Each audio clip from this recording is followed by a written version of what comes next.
திமுக அரசின் சாதனைகளும் ஒன்றிய அரசின் வஞ்சகத்தையும் இளம் தலைமுறை வாக்காளர்களுக்கு எடுத்து கூறுவோம் என திருச்சியில் அமைச்சர் அன்பில் மகேஷ் பொய்யாமொழி பேட்டியளித்தார். பள்ளி கல்வித்துறை அமைச்சரும் திமுக திருச்சி தெற்கு மாவட்ட செயலாளருமான அன்பில் மகேஷ் பொய்யாமொழி செய்தியாளர்களுக்கு அளித்த பேட்டியில், திருச்சி தெற்கு மாவட்ட திமுகவில் திருவெரும்பூர், மணப்பாறை, திருச்சி கிழக்கு ஆகிய 3 தொகுதிகளில் உள்ளது. அந்த தொகுதிகளிலும் 871 வாக்குச்சாவடிகள் உள்ளது.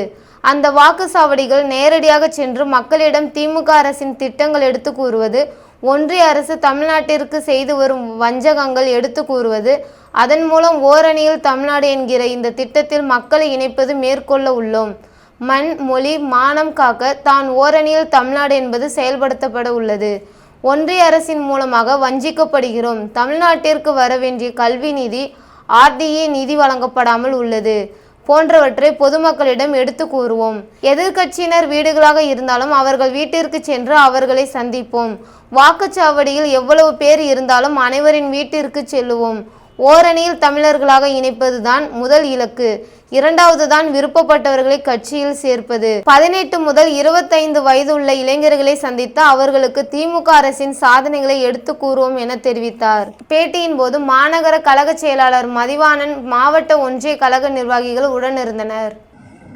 BDA என்று சொல்லக்கூடிய பூத் டிஜிட்டல் ஏஜென்ட், அதன் பிறகு ஒரு இளைஞர், அதேபோன்று மகளிரை சார்ந்திருக்கின்றவர்கள் என்றும் அந்த பகுதியை சார்ந்திருக்கின்ற கட்சி நிர்வாகிகளோடு ஒவ்வொரு வீடாக சாதி, மதம், கட்சி வேறுபாடு எதுவுமே இல்லாமல் அனைத்து வீடுகளுக்கும் நேரடியாக சென்று அரசாங்கத்துடைய திட்டங்களை எடுத்து சொல்கின்ற விதத்திலும், அதேபோன்று தலைமையிலிருந்து எங்களுக்கு வழங்கியிருக்கக்கூடிய சில கேள்விகள், நான் ஏற்கனவே சொன்னபோல் அந்த பூத் லெவலில் அந்த டிஜிட்டல் ஏஜென்ட்னு இருக்காங்களா, அவங்க வந்து இன்றைக்கி ஒரு செயலி மூலமாக அவங்க ஃபோனில் பார்த்திங்கன்னா அதுக்கான செயலிகள் பதிவேற்றம் செய்யப்பட்டிருக்கும்.